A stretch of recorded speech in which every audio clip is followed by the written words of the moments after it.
పార్టీలు మనవాద రాజకీయ పార్టీలు. మన పార్లమెంట్ లో ఇవాళ మాకు ఏదైతుందో మార్గదర్శకుడు మాకు హక్కులు కల్పించే బాబాసాహెబ్ బిఆర్ అంబేద్కర్ గారు అని చెప్పని స్వయంగా మన పార్లమెంట్ లో నాయకుడు రాహుల్ గాంధీ గారు నివేదిస్తే దాన్ని అవహేళన చేసే విధంగా అమిత్ షా ఏదైతుందో మీరు ఇన్నిసార్లు అంబేద్కర్ అంబేద్కర్ అంటుండే ఆ దేవుని దర్శకులు పుణ్యవంతుడే కావచ్చు అన్నట్టు అప్పుడు కూడా పుణ్యం వస్తుంది. అందుకే మేము బాబాసాహెబ్ బిఆర్ అంబేద్కర్ గారు తలుచుకున్నాం. ఏ దేవుని దర్శకుడు పుణ్యం వస్తుందని చెప్పని నువ్వు పేర్కొంటున్నావో ఈ కలియుగం లోపల ఏదైతుందో మాకు ఆ దేవుడు బాబాసాహెబ్ బిఆర్ అంబేద్కర్ గారు కాబట్టి ఆయన తలుచుకుంటున్నాం, ఆ పుణ్యం మాకు వస్తుంది అని చెప్పని మీరు చెప్పుకోవాలి. చెప్పండి బాబాదనే బాబాసాహెబ్ బిఆర్ అంబేద్కర్ గారు ఇక మన కళ్ళకు కనబడే దేవుడు. మనతో ఒక విశ్వాసం శ్రీరామచంద్రుడు ఏదైతుందో మన విశ్వాసం నిన్న కళ్యాణం జరిగిందే. అందరూ కూడా ఎక్కడికెక్కడ కళ్యాణంలో పాల్గొని అక్షింతలు ఏదైతుందో మన దాన్ని కూడా మన పుణ్యం వస్తుందని చెప్పి అందరూ కూడా మరి కళ్యాణంలో పాల్గొన్నాం. ఎక్కడైనా కానీ ప్రతి గ్రామంలో శ్రీరామచంద్రుడు వారి కళ్యాణ మహోత్సవాన్ని ఏదైతుందో ప్రతి గొప్పగా మనం చేసుకుంటాం. అదొక విశ్వాసం. వీళ్ళ బాబాసాహెబ్ బిఆర్ అంబేద్కర్ గారు అందించిన రాజ్యాంగం ఇది. వాస్తవం అని చెప్పంటారు, వాస్తవం అని చెప్పంటారు. నేను ఇక్కడ ఏదైతుందో మా గిరిజన బిడ్డలు మా సరళ జరిపి తీసి అయిందంటే ఇక్కడికి వెళ్ళయింది. ఆ అంబేద్కర్ పెట్టిన పుణ్యం ఫలాలు ఏదైతుందో ఈ సరళ ఏదైతుందో జరిపి తీసేది నిజమాబద్ధంగా. ఆ గంగాధర్ భార్య ఆ అమ్మాయి ఏదైతుందో ఎంపీటీసీ అయిందంటే ఎక్కడికి వెళ్ళయింది. బాబాసాహెబ్ బిఆర్ అంబేద్కర్ గారు చూపించినటువంటి ఒక పాట అందులో భాగంగా ఆ అమ్మాయి ఎంపీటీసీ అయింది. నిజమాబద్ధమన్నా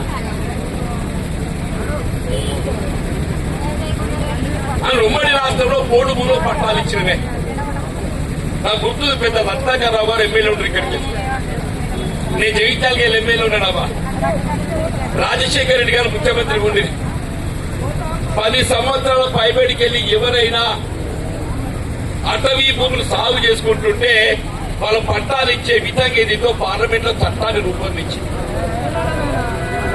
దానికి అనుగుణంగా మన రేచపల్లిలో కూడా 10 సంవత్సరాల పైబడి నుండి ఎవరైతే అటవీ భూములు సాగు చేసుకుంటుండో పోడు భూములు గుర్తించి వాళ్ళ పట్టాలు ఇవ్వడం నిజమాబద్ధమన్నా ఇచ్చిన మయ్యలే తల్లి నీ కూడా కొద్దిగా వచ్చింది.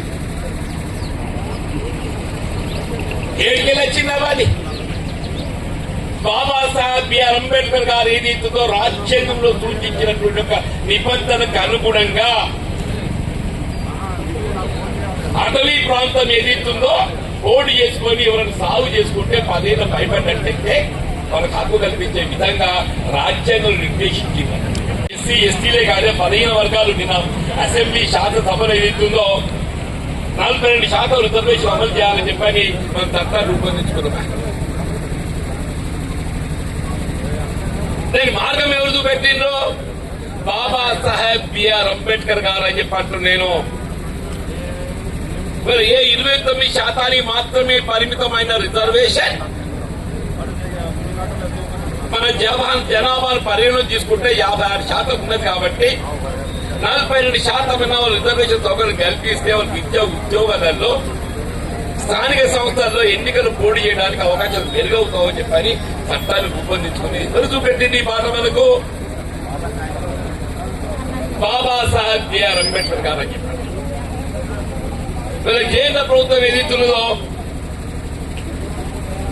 ఈ 42% రిజర్వేషన్ ఏదైతే అమలు చేయాలో దాన్ని 9th షెడ్యూల్లో చేర్చినట్టయితే మనకు హక్కు లభిస్తుంది.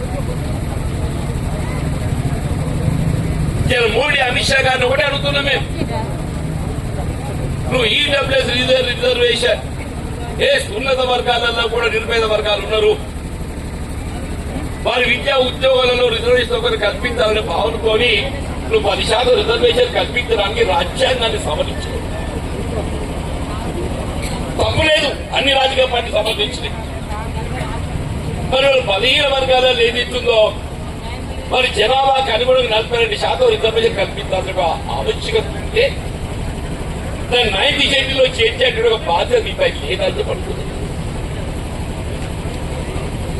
నువ్వు ఎందుకు దాగుడు ముద్ర ఆడుతున్నావు చెప్పండి. ఏ విధంగా దళితులు ఎస్సీలకు ఏదైతుందో జనాభా ప్రాతిపదిక రిజర్వేషన్ ఒకరికి కల్పించాలి. వాస్తవం మీరు 18% ఉన్నారు ఇవాళ, పాత లెక్క 15 మాత్రం మీరు అమలు పొందుతున్నారు. మీకు 18 అమలు చేయాలి. మా గిరిజన బిడ్డలు లంబాడ ఆదివాసీలకు ఏదైతే జనాభా ప్రాతిపదికన 10% మేము అమలు చేస్తున్నాము. అంటే బలహీన వర్గాలు 42% రిజర్వేషన్ సౌకర్యం కల్పించేసే బాధ్యత రాష్ట్ర ప్రభుత్వం తన బాధ్యత నిర్వర్తించింది. కేంద్రం కూడా నిర్వర్తించాలి. రాజ్యాంగంలో 9th షెడ్యూల్లో చేర్చేదిస్తుందో బలహీన వర్గాల హక్కులను కాపాడుతున్న బాధ్యత వీళ్ళ కేంద్ర ప్రభుత్వంపై ఉంది. ఇది నిజామాబద్ధం కాదని చెప్పన్నా.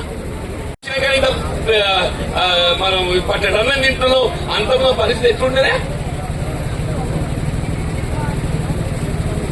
ఈ ఘనత ఎవరికి వస్తుంది? బాబాసాహెబ్ బిఆర్ అంబేద్కర్ గారికి వస్తుంది చెప్పండి. బాబాసాహెబ్ బిఆర్ అంబేద్కర్ గారు నేను రాగానే ఆడబిడ్డలు మీరు పని పోలేదని అమ్మా అని చెప్పంటే లేదయ్యా పోతున్నా కానీ ఒకేదో ఏదో అంబేద్కర్ ప్రోగ్రామ్ ఉందంటే దానికోసం ఆయన నీ పనికి హామీ కల్పించింది ఎవరు తల్లి? బాబాసాహెబ్ బిఆర్ అంబేద్కర్ గారు ఏదైతుందో గ్రామీణ ప్రాంతంలో పని లేని వ్యవసాయ కూలీలకు ఏదైతుందో కనీసం సంవత్సరాన్ని 100 రోజులు పని కల్పించే విధంగా రాజ్యాంగంలో నిర్దేశించడంతో సోనియా గాంధీ గారు ఆ కార్యక్రమాన్ని అమలు పూనుకున్నాడు. దీన్ని మార్గదర్శకం చేసింది ఎవరు? మళ్ళీ బాబాసాహెబ్ బిఆర్ అంబేద్కర్. మరి ఏ కార్యక్రమం తీసుకున్నా చెప్పంటున్నాను నేను, అన్నింటికి మూలం రాజ్యాంగం. అంబేద్కర్ గారిని ఎందుకు తలుచుకుంటున్నాం? ఆయన రాజ్యాంగ నిర్మాత కాబట్టి ఆయన తలుచుకుంటున్నాం.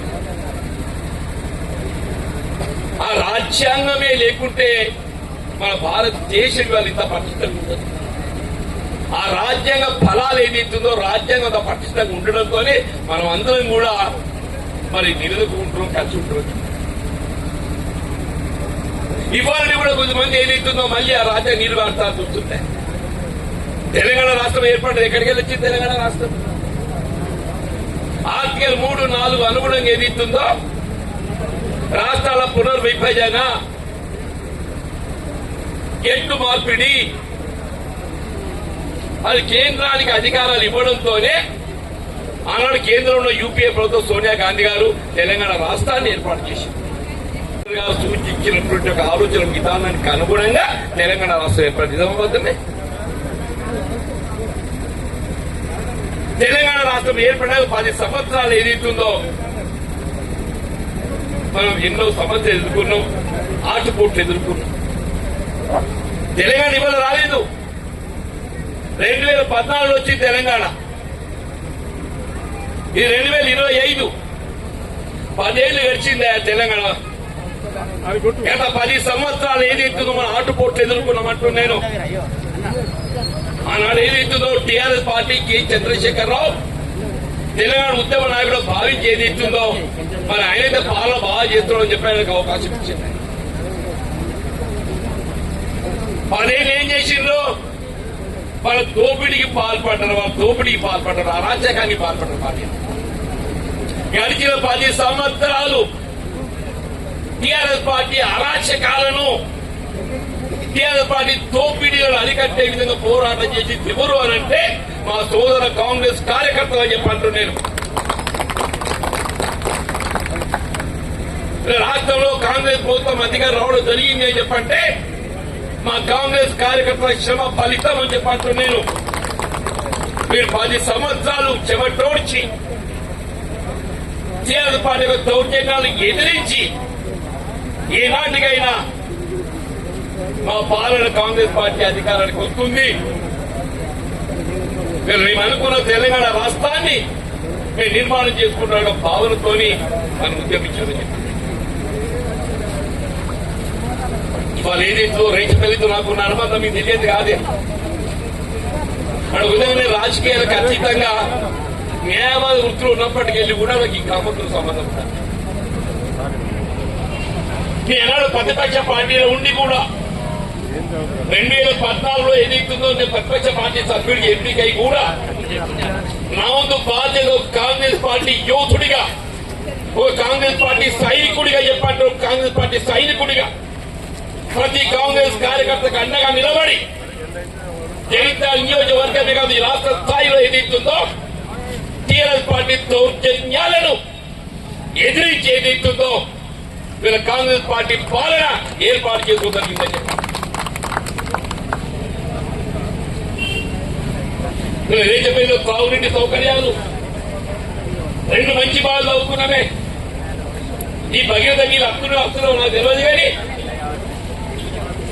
ఇలా రేచపల్లిలో తాగుతా నీటి సౌకర్యం ఏర్పాటు చేసుకున్నామని చెప్పారంటే అది మన ఆనాడు మీ మద్దతుతో దయతో ఎమ్మెల్యే గెలవడము నాకున్న అవకాశంతో ఏదైతుందో ఈ బాధ్యత నిజమవుతామన్నా అదేంటి జీవన్ రెడ్డి ప్రతిపక్ష పార్టీ అయినా కానీ మా గౌరవాన్ని నిలబెడతాడు, మా గౌరవాన్ని నిలబెడతాడు, మా హక్కులను కాపాడగలుగుతాడు, టీఆర్ఎస్ పార్టీ అకృత్యాలను నిర్ణయిస్తాడు, మాకు ఇటువంటి ఒక నాయకుడు కావాలని చెప్పని యావత్ ఉత్తర తెలంగాణ 42 నియోజకవర్గాలు 42% నియోజకవర్గాలు ఏకపక్షించింది. కోరుకుంది ప్రతిపక్ష పార్టీ, కోరుకుంది ప్రతిపక్ష పార్టీ.